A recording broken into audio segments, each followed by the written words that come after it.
Okay, so... Yung kayo, nangihi diyo. Hugaw na, nangihi iriyo. Iyo! Guys, continue natin. Magandang gabi. Magandang gabi, bayan. Magandang gabi mga kabayan. Sa mukha ng mga bata eh.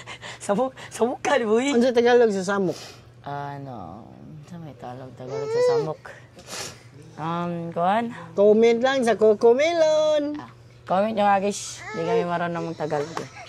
Ano sa Tagalog sa samok kayong mga bata be? Oh. Magtagalog kami. Bali ng kamera boy, dira boy ay. Dira dapat. Cut, dere, cut. Ay, Wag na. Wala nang cut. Okay. Na. There. Kita kami lahat. So, ngayon mga pala guys. Ayaw, diha. Interview Dana na ka. ko ni Boss Nix. Ayaw di. Or should I call Nicois? No. Hiner ka naman tingnog. Ay, siguan. Okay. Hingos bubong. Oh no. Ayaw na ko okay. Re-report nga, re-report.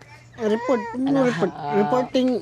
Magre-report ka siya guys sa anong subject na report mo guys. Ano yan? AP? Ano po, Izel? So, ngayon po ay interview na ko ni Boss Nix or Nicois, no? About sa pag-aaral ko. Okay mga kois, so pagsasalitain natin kung kamustahin natin si Christ kung ano yung mga ganap niya sa schools. So, you have 2 minutes to speak. Okay. So, And share. Yeah. Okay. ako nga pala guys, no? Ako nga pala si Christ. Or my surname in this house is B-Boy. Based on my sa pag-aaral ko is mga grades ko medyo low kasi slow learner kasi tas panay absent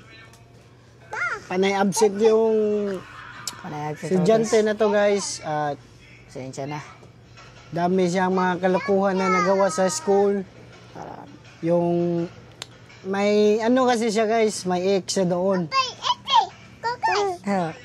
Ilan yung ex mo? Ilan yung naging ex mo doon sa school? Isa lang. Mag-drop, huwag na yung dili lang. Wag na, hindi na kami magda-drop ng name, baka siya yung sisikat. Baka di kami sisikat, baka siya. So, anong masasabi mo sa kanya? Ang masasabi ko lang sa kanya is, matalino siya.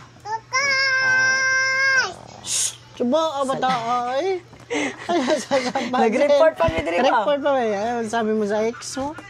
Matalino siya at salamat sa binigay mo na 2 Panahon? months. Anong sa Tagalog sa 2 months? Dalang buwan. 2 buwan.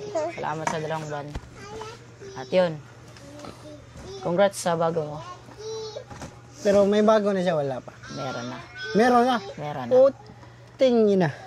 Nag-break kami. 5 days before our break. Nakahanap rin siya ng bago.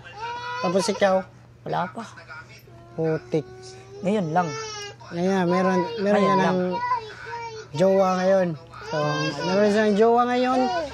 At ang iingay mo naman. Ingay mo naman, boy. Ingay mo naman.